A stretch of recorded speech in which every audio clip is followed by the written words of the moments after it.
conversation about some high points in our career, some things that interest me. It'll be my pleasure to turn over to you and your questions. I'll jump in the middle there. I'll hold the microphone. Again, one question at a time. No requests, no long stories. Go right into it, and we're just gonna have some fun. So that being said, it is my absolute pleasure to welcome to the stage. She is an actress and author whose body of work includes, and make some noise if I mention something you like, the James Bond film Diamonds Are Forever, Pee-wee's Big Adventure, and the Rob Zombie 2022 version of The Munsters. And since 1981, she's been synonymous with a character that has exemplified the playfulness and fun side of horror in film, television, and comic books, known as Elvira, Mistress of the Dark. Today she joins us to discuss this amazing career, Spookala 2024. Please welcome Cassandra Peterson.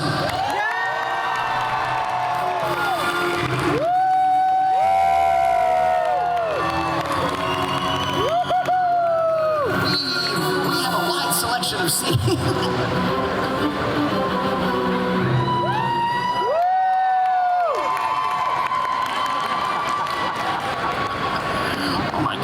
One for you, one for me.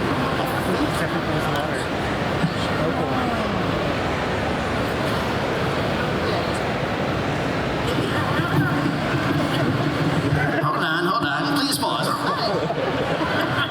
Okay, that's better, because otherwise I'd have to talk over here. I know, really gracious. God. Get this out of the way. Hello, everybody. I'm so worried about the sound. Can you hear me okay? Such a high ceiling. Wow. Kiki hears these. Okay. Welcome to Tampa. Yeah, thank you. I used to come down here all the time when my mom was still alive, because she lived in Pinellas Park.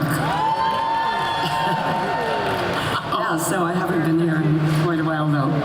That's fair. And I think you worked for a while in Miami. Sorry? I think you worked for a while in Miami. I did work in Miami. I was at the Playboy Club on Miami Beach, next door to the Fontainebleau Hotel. Yeah, man, fun times. Good times. Did you, the Playboy Club, did you have to do the weigh-ins? I'm sorry? The weigh-ins. I heard that sometimes, like once a week, all the weigh-ins. No, they didn't do that to me in Miami. They did that in Las Vegas. Every week, had to weigh in. If you went over the 5-pound mark of what you initially started at, you got a ticket, and when you got 3 tickets, you were out. So that caused us all to take speed. I mean, back then, diet pills, they were called diet pills, sorry. So, Doctor, I need diet pills. I know, it kept us awake, that was nice. Well, what I would love to do is, there's some very interesting parts of your world, and you can read all of this in her amazing book, by the way. My amazing book. Woo! First of all, I've always been available at my booth. At the booth. With me autographing it. Okay, just throw that out there. Oh, don't worry. We'll mention that several times. Plug. One thing that I so admire about you and envious is your time at Groundlings, and what a fantastic group of peers that you worked with there. I was super lucky. I was in the Groundlings with Phil Hartman. Lorraine Newman had just left to do this new show called Saturday Night Live. Nobody ever heard of it. And Lorraine was just going to do that show. And so I was in the Groundlings with Phil Hartman, John Peragon, who a lot of you may not know, but brilliant. I mean, and Paul Rubens. Yeah, so it was an awesome class. We are coming up in October, our 50th anniversary. That is heavy, dude.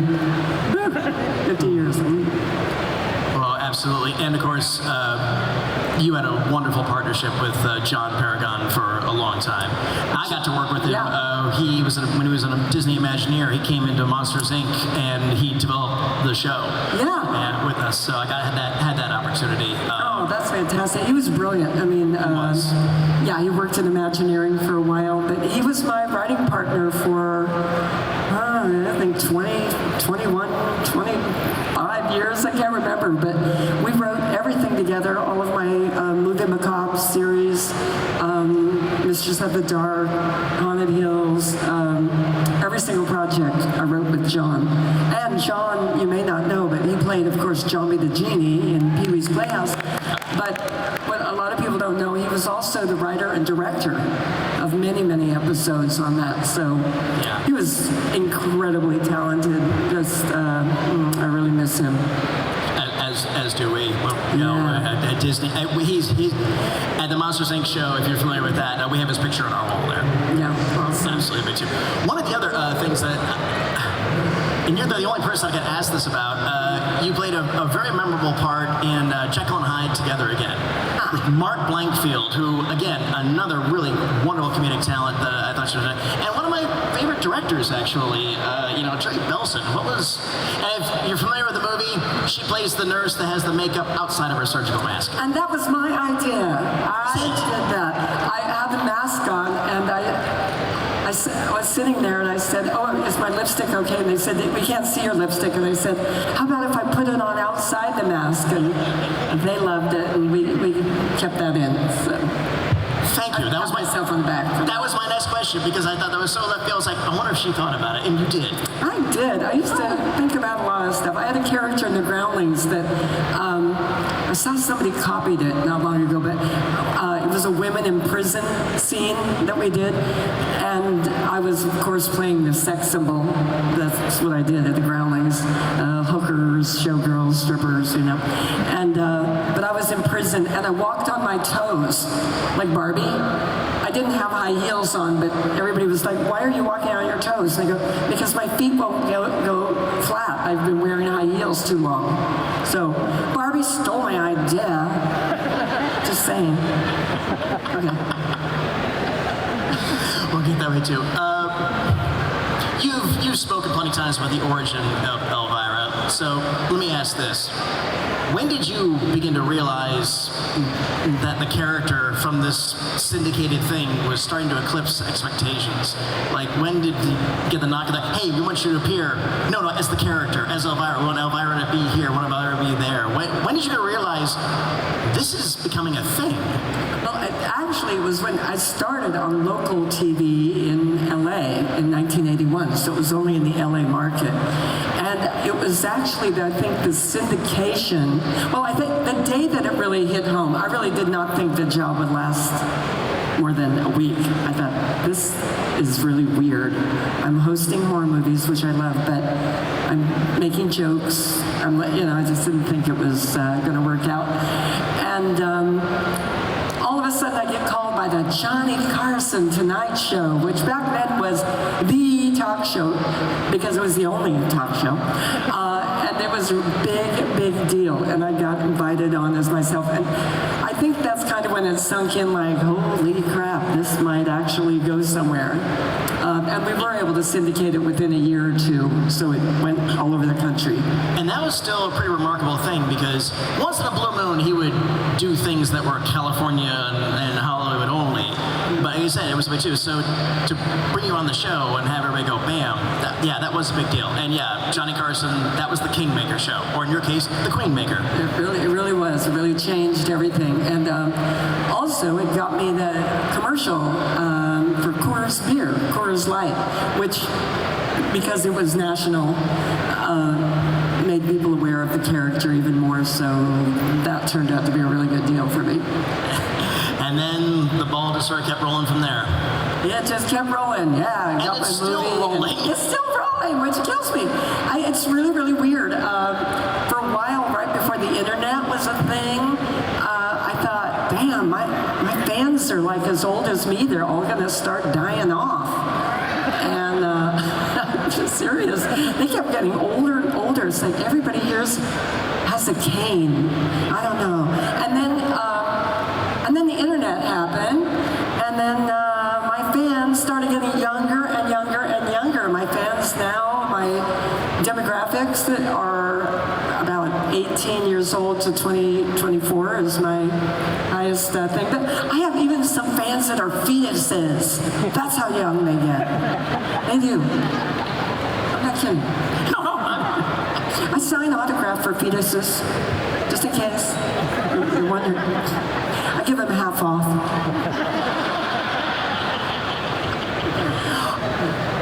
Something else that I think is unfortunate is I really wish we could have gotten one season of the Elvira show, because I thought you had a great cast. Catherine Hellman was another national treasure. I loved Catherine Hellman. When she said she'd do the show with me, I practically fainted. I didn't believe it was going to happen. Loved her. And yeah, that show, you can look it up online. Probably on YouTube, you can see the Elvira show on CBS. Hey, that one guy has seen it, so he gets a piece of candy. All right, here you go. There you go. But yeah, this is kind of a sour grape story, but CBS wanted me to do a TV show, and John and I wrote it, and Catherine Hellman was in it. We were two aunts with a young niece in a small town, and we were witches, and we were trying to avoid people finding out we were witches, but the show went really, really well. Everybody at CBS loved it. Oh, I was the queen of the studio. It was just fantastic. And then the president of CBS got sick the week that all the TV shows were being chosen, and they sent his boss in from New York, Howard Stringer, who was in charge of sports, and he came and was watching all the television shows that were up for that season, and I hope there's no children out there. He said something not very nice about my post. And anyway, he said, we can't have those on CBS. And that was it. That was the end of the show. Two of the executives stood up, walked out, quit CBS right at that moment. And the only good story about that, my revenge, is that that year turned out to be the only season CBS has ever had without a single show that went to series. It was just all pilots, and nothing went to series. So, nanner. There's a weird history in television where sports executives get put in charge of the comedy stuff, and it's oil and water. Yeah. When SNL in the early 80s, they went through that as well, too. So yeah, it's weird. Some people don't get it. What's you've been around the world and back again as this character. What's been the craziest moment you've ever had as Elvira? Oh dear God. That you're allowed to say. A lot of crazy moments as Elvira. A lot of really crazy moments. Some which I probably shouldn't talk about. I don't know. Say one of the crazy moments. Meeting a lot of different celebrities, especially rock and roll bands. I don't know, like Billy Idol, and having him pick me up and bite me really hard on the neck. I had like a big giant bruise for a week. Meeting, I don't know, different stars and stuff. Having people show me their tattoos used to be like bizarre. Now it's like an everyday occurrence. It's something I got used to, but I have seen some tattoos in places you would never, ever want to see a tattoo. Yeah. Ooh. Wow. I can't even go there. Anyway. Let me show you. That's yeah. People just drop trow, and there it is. There's my face. Like, yeah. Weird. Oh my God. I wish I would have been prepared for this. There's just too many weird things that have happened. I don't know. Something pops up. Well, let me ask this then. What's been the best what's one of the better memories you've taken from your association with Elvira? One of the best memories? Oh my gosh. Again, there's been so many. I mean, again, meeting a lot of people who I admired, and, actors, musicians that I loved and I got to meet through Elvira. Ringing the closing bell at the stock market on Wall Street at one time, that was like, what am I doing here? Oh my gosh, I don't know, meeting people like Michael Jackson, that was awesome. And I mean, at the time it was like holy crap, Michael Jackson. And he goes, I really love you, Elvira. I should have had you in my video of Thriller, whatever it is, Thriller. And I'm like, yeah, damn it, you should have. I mean, that was sad. Apparently, I found out later when the writer of Thriller passed away, they had a quote that said he wanted Elvira to do the voice, but the producer, oh God, who's the producer of that song? Starts with a Q. Anyway, Jones. Thank you. Oh, look at, oh, here. Anybody want that? Quincy Jones said his wife was friends with Vincent Price's wife, and she talked him into changing from Elvira to Vincent Price, which was a bummer for me, but if anybody had to replace me and be the voice, I would want it to be Vincent Price, who was one of my idols growing up, so it was okay, but it was like, whew, damn. Anyway, I don't know, I have a million stories like that. And you can read plenty of them in your book. And they're all in my book. There's $80 at my table today. Did I mention that? Okay. Before I jump on out and start taking some questions from this fantastic audience, on behalf of myself and everyone here, I just want to thank you. You fell into this really peculiar gig, and you kept going with it. You kept going with it, and you continue to come back and take bows for these fans, and thank you for that. And I just want to thank you for your passion, your talents, your professionalism, and all the work you've done. You know, because you really have become this wonderful icon of what I call the fun side of horror. And that's nothing against my gorehound brothers and stuff out there too, but there's a yin and yang to the horror genre, and you just encapsulated the fun Halloween-y part of it for all this time. And you also helped raise the needle in the horror genre for LGBT awareness. Thank you very much. Thank you. I hope that I've actually, in a way, maybe I give myself too much credit, but when I started out in '81, Halloween was really not that big of a deal. It was more of a children's holiday. And I think Elvira may have helped. I think, number one, the gay community helped Halloween become what it is today. And because I hung out with nothing but drag queens and gay men, I was so into Halloween when Halloween was really not for adults, you know. But I think Elvira advanced that a little more and made it more and more of an adult holiday. And it's not just an adult holiday, it's a holiday for kids as well. But when I was a kid, it was just for kids, you know, so over the years it's become a holiday that everybody can enjoy, not just kids.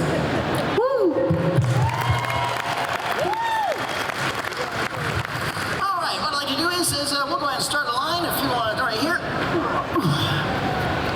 Hey, a 55-year-old man just jumped off the stage. Come on, give me a props for that. All right. Who wants to go first? Whoever goes first gets 2 pieces of candy. All right. Now you're like light silhouette, so I can't see. All right, I see your shape. Like you got a beard. Okay.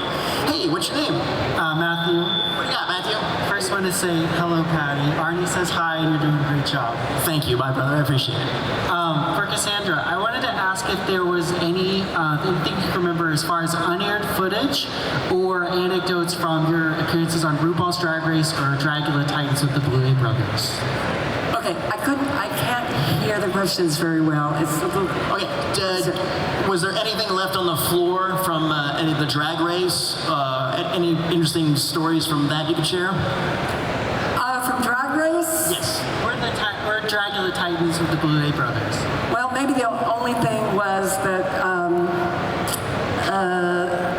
I mean, it's pretty set. It's pretty like, everything is really worked out before you say anything or do anything on that. It is very, very worked out.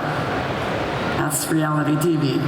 But one great thing that I did on RuPaul's Drag Race was right after I came down the catwalk, they had me go do a photo session, and I was on my feet all day in my heels, and all of a sudden I was standing there talking to RuPaul, and my foot just snapped. It just broke my arch.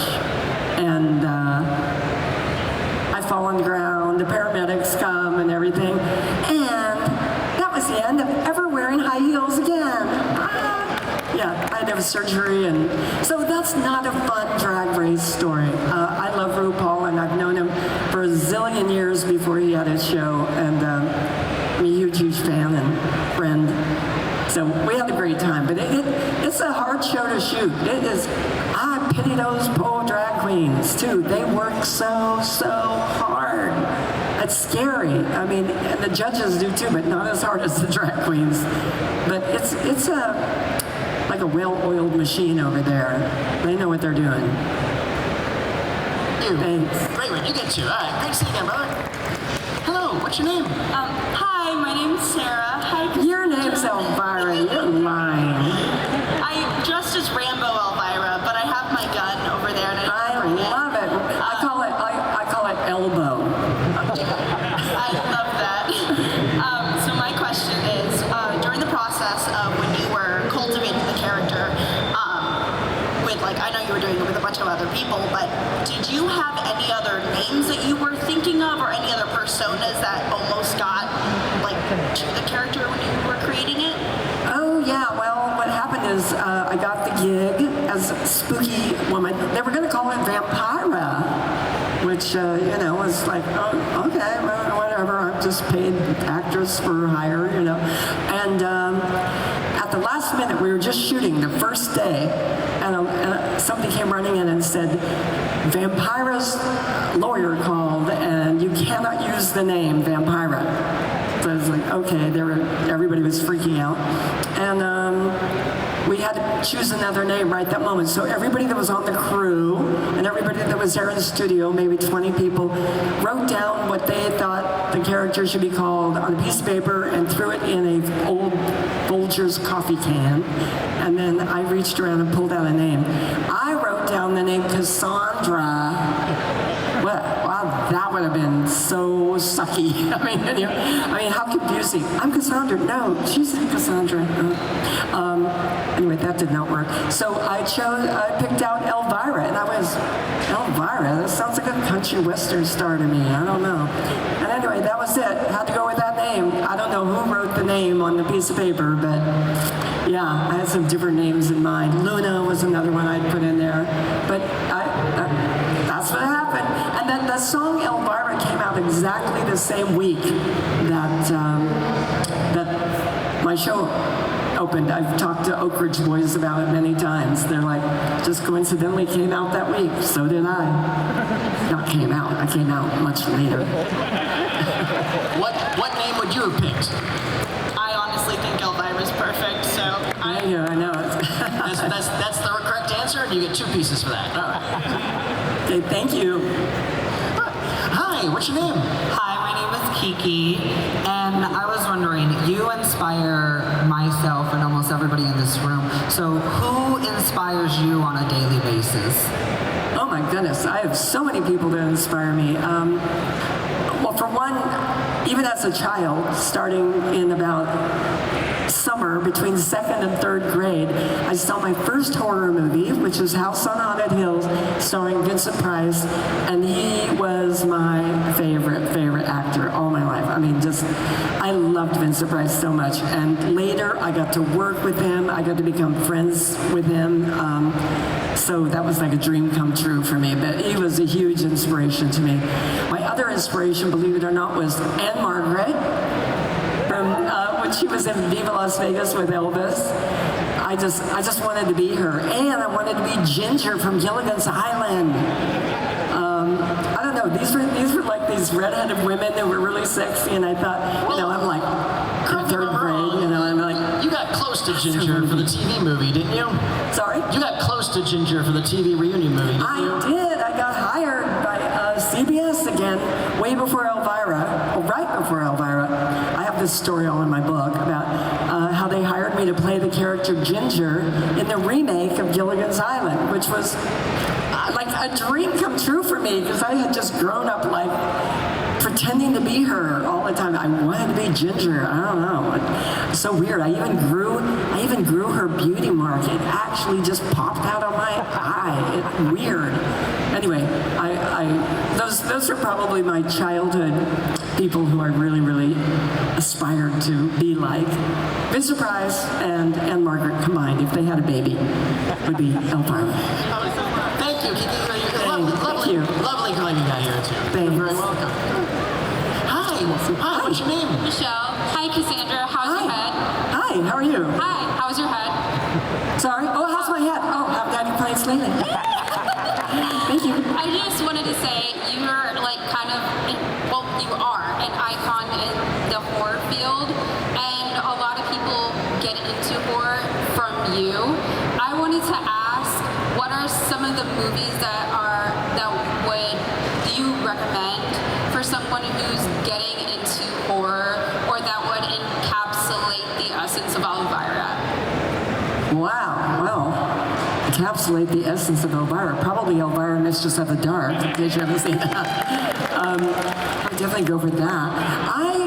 I personally like the older, schlocky kind of horror movies from the 50s and 60s. I mean, I love all horror, but in particular those old movies. I think if you're a horror fan, it's kind of good to start back there, you know, with the original Thing and with Attack of the Killer Tomatoes, with The Brain That Wouldn't Die, and with those kind of horror films that really, you know, kind of originated horror. And even some of the older ones, Nosferatu, you know, the original Dracula, that kind of thing. I think that kind of gives you a basis for what horror is and where it came from. And I mean, nowadays, there's a lot of horror I like. In fact, I just went to the premiere of a movie I really, really liked very much. It was the prequel to The Omen. I loved The Omen when it came out. I don't know. I think it was in the 90s then? Not in the 90s, maybe earlier. Anyway, I love that. And it's called The First Omen, and it is really great. I really, really was impressed. It's incredibly scary, and I think it just is out in theaters this week. But stuff like that. I think one of the scariest movies, one of the most classic movies of all time, is The Exorcist. I don't think that'll ever be outdone. I went to The Exorcist one time with Linda Blair, and we were sitting next to each other, and I seriously had to get up and leave. I couldn't handle her being right there with me. It was just so weird. Yeah, So there you go. You got a great laundry list. Thank you. Thank you. Hi, what's your name? Hello, my name is Amanda. Hello, Spooky Queen. How are you? Hi, I'm good. How are you? So my question for you is, when you were doing your multiple residencies at Not Scary Farm, did you ever get to experience any of the mazes? Did you ever get to see the show The Hanging? Or is it kind of, you know, haunted attractions aren't really your scene, it's more like horror movies? Oh, haunted attractions are my thing, definitely. But unfortunately, when I was at Knott's, I started out doing 4 shows a night. So I would get there, you know, I'd leave LA at about 3:30 in the afternoon, start my makeup about 5, do my first show at 7:30, and then the next show, have a short break, next show, break, get home at 4 a.m. And I didn't have time to see anything but the inside of my dressing room while I'm slapping on makeup, you know, and getting ready. So as much as I love all that stuff, and I used to go to the haunt every single Halloween before I was actually working there for 30-something odd years. And believe me, the years, they were very odd. So I was a big haunt fan. These lights are so killer lights, man. I was a huge haunt fan, but yeah, I know, I wish. But I just wasn't able to enjoy it. So, you know, all the other things. I mean, I enjoyed doing my show, but didn't get to go the hanging, didn't get to go through the mazes. Yeah, bummer, dude. But, you know, they were paying me, so what can I say? True. Thank you. Thank you. Good question. Hello. Hi, Elvira. What's your name? I'm Nicole DeCola, and my question for you, we're learning a lot about monster culture actually in some of my classes, and your name comes up a lot. As for the horror hostess and horror host scene, do you see any like progression in the future of like maybe it coming back? I know it's like very strange with cable and like streaming now, but what do you see the future for horror hosting? Yeah, it's it worries me a little. I wonder sometimes if the horror host thing isn't just going to fade away, go away. There are a few people out there doing it, of course, like Sven Dooley, Mr. Lobo, Penny Dreadful. There are a few people, and they do a great job. The problem with being a horror host is getting the damn movies, you know, getting the licenses to show the movies. You know, Joe Bob gets it. He's on you know, on a station where they can afford to license these films, but most people can't afford to get them and license them unless they just kind of bootleg them, and then they get caught, and then they can't do it. So I I was back in the period of time when they could license these old crappy movies for like $1.95, you know. Now you go to get one today and they know the value of them, and it's huge licensing fees, and basically nobody can afford them unless you're a television station or cable station. So that really puts a crimp in the whole horror hosting thing, you know.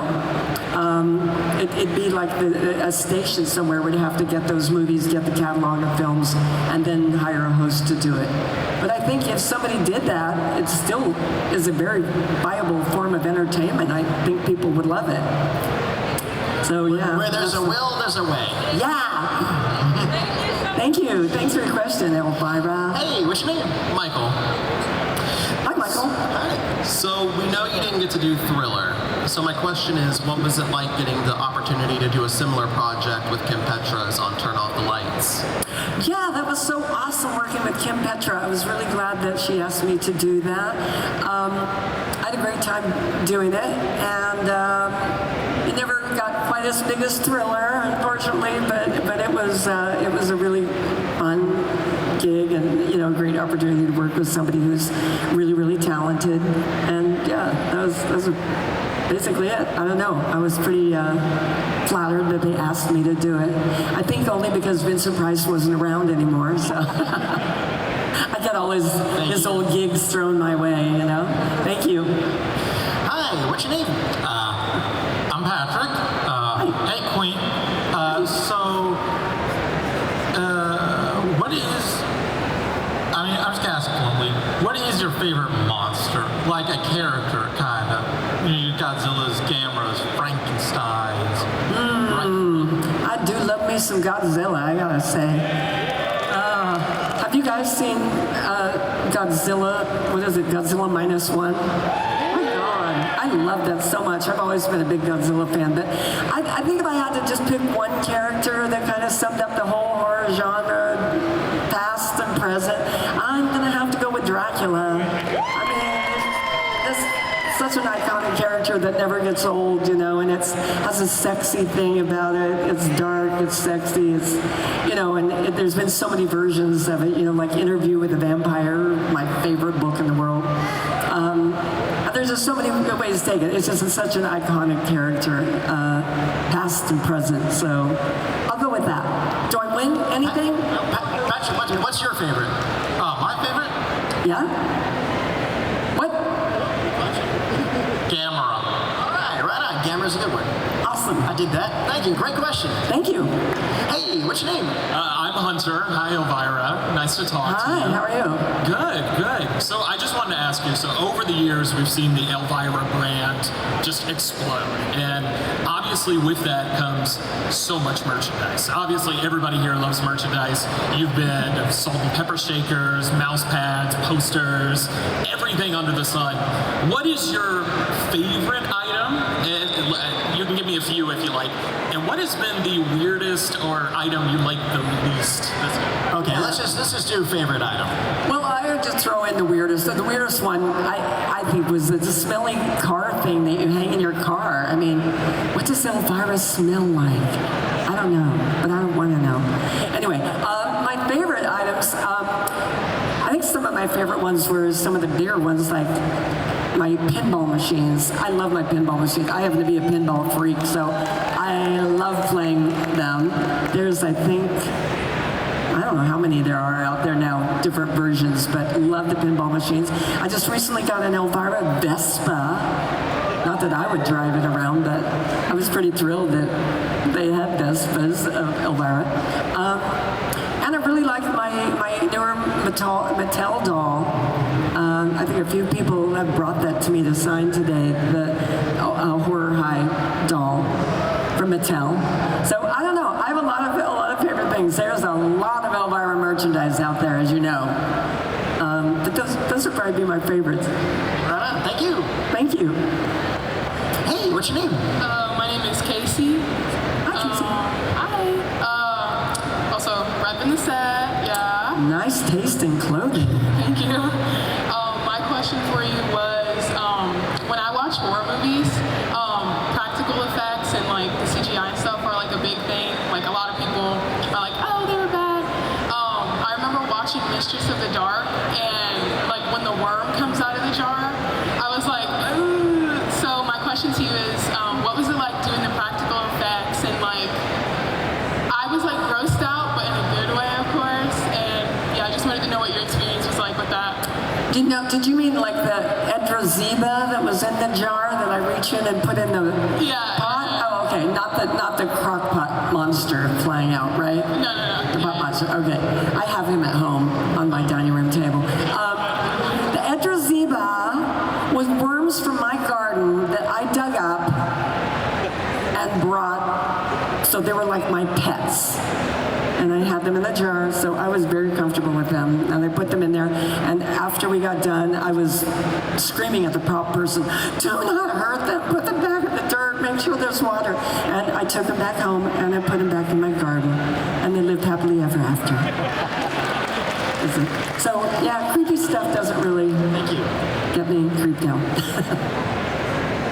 Thank you. Hey, what's your name?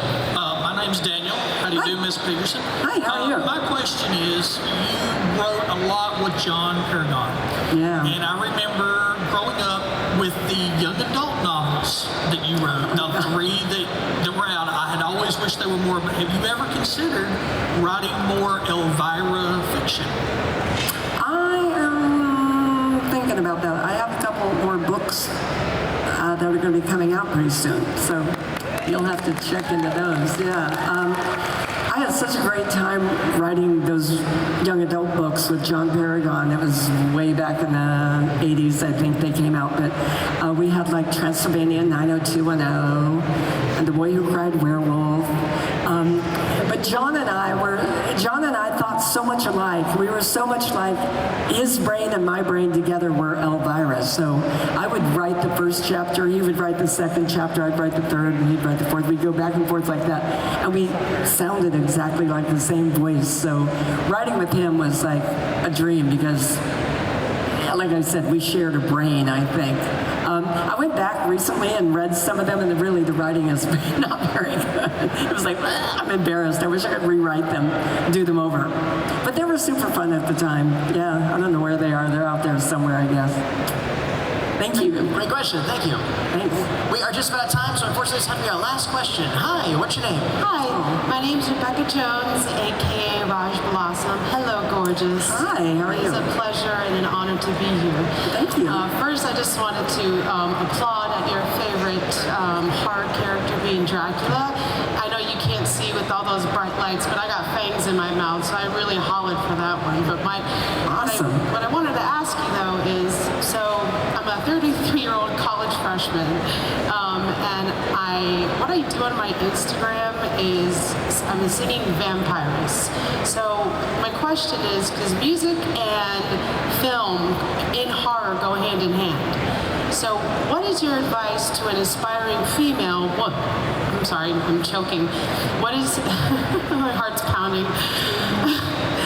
What is your advice to an aspiring female to be in the horror industry, to be a prominent figure in the horror industry?